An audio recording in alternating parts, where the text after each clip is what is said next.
Well, howdy there, Internet people. It's Bo again. So, today we are going to talk a little bit about American foreign policy and why it's important to understand American foreign policy as it is today. And rather than the way we want it to be. And we're also going to talk about fixing cars. I'm going to tell a story and remember this story because I'm going to build off of it later. But I got this message. Why do you do videos on foreign policy explaining, quote, the way it is instead of focusing more on, quote, the way it should be? Something I say a lot, right? I know you do some, but it seems like you focus more on what is. Doesn't saying the way it is reinforce the idea that that's the way it should be?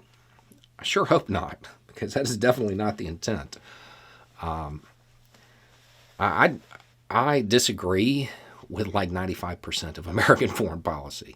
So I really hope that it doesn't come across as me advocating that the way it is the way it should be. So years ago, a friend of mine, a guy named Jason, we're going over to a third friend's house, right? And when we turn on the street, we can see our third friend, his name's Steve. We can see him standing in the driveway, hood up on his car, doing that guy thing, looking down into the engine. And Jason and I just start laughing, just burst out laughing, because there are three types of people when it comes to understanding cars. There's people like me. I can change my oil, change belts, replace an alternator. You know, I can do basic repairs. And if I don't understand something, I know how to read one of these, right? Then there's people like Jason. And I'm not joking when I say this. I have seen this multiple times from both ends of the phone call. He is somebody who, if you have a problem with your car, you can call him. And he will literally say, put the car on the phone. You crank the car up, hold the phone up to the engine, and he will tell you what's wrong with it and be right pretty much all the time. I've only seen him be wrong once or twice. And then there's people like Steve. And the reason it's funny that he had the hood up is because I'd be willing to bet that he couldn't identify anything inside the engine compartment other than the battery. But he's trying to figure it out, right? We pull in the driveway, continue laughing for a few seconds, because on top of that, there's a personality thing here as well that's funny. But we get out of the car, walk up to him. He is so perplexed by what he's looking at, he doesn't even realize we've arrived. And Jason stands next to him, looks into the engine, working on the car, you know. And this is when he realizes we're there, and he's like, oh, great, these two. This is just what I need today. And Jason's like, have you figured out what's wrong with it at least? And he says, it won't start. Jason's like, that's not what's wrong with it. That's just what you noticed. Most Americans have Steve's view of foreign policy. They notice that they don't like what's happening. They know it's not working the way it should, but they tend to only notice the symptoms. If you ask most Americans what's wrong with American foreign policy, they're going to say military adventurism, drones, destabilizing other countries, stuff like this. And yeah, all of this is this isn't good stuff, but these are all symptoms. It's not actually what's broke. It's not what's actually causing the problem. It's the manifestation of the problem. If you want to fix it, you have to know what's broke. If I had to say one thing, to keep it simple, to give you an example, I would say that an over-reliance on using the U.S. military to exercise foreign policy is probably the biggest problem we have. A lot of the stuff that we use the military for, it's not the military's job. When you're talking about maintaining access to markets or maintaining access to natural resources, making sure a country in a strategically important area stays politically aligned.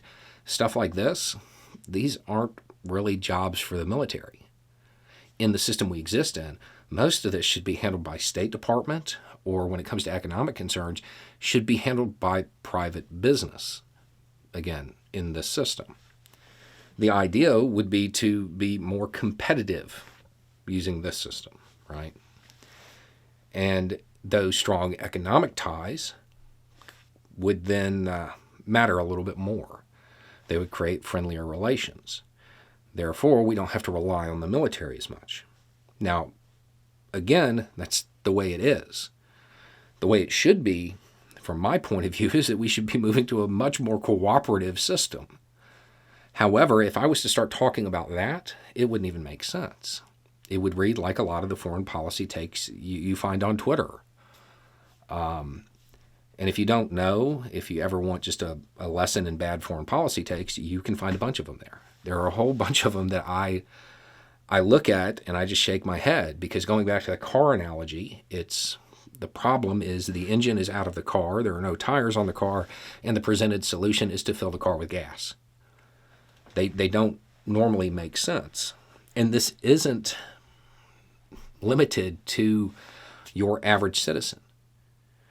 There was a movement very recently, did a video about it, where Ted Cruz was championing the idea of going ahead and slapping sanctions on a pipeline, right?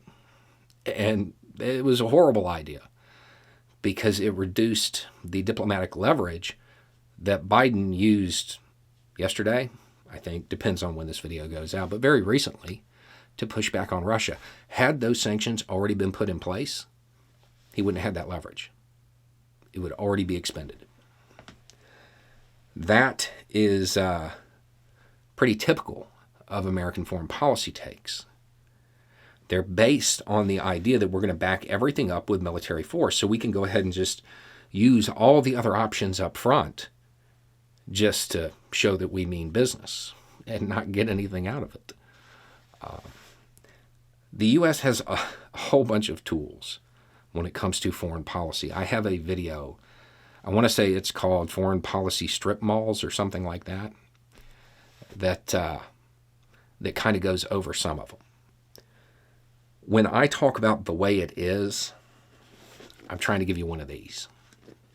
I'm not actually saying that that's what I support. And I hope that, given all of the other stuff that I talk about, people know that. I really hope it isn't reinforcing the idea that the way American foreign policy is the way it should be, because that is not the case. I want to make sure that people understand the parts so they can fix it, so eventually we can soup it up and make it better. Anyway, it's just a thought. Y'all have a good day.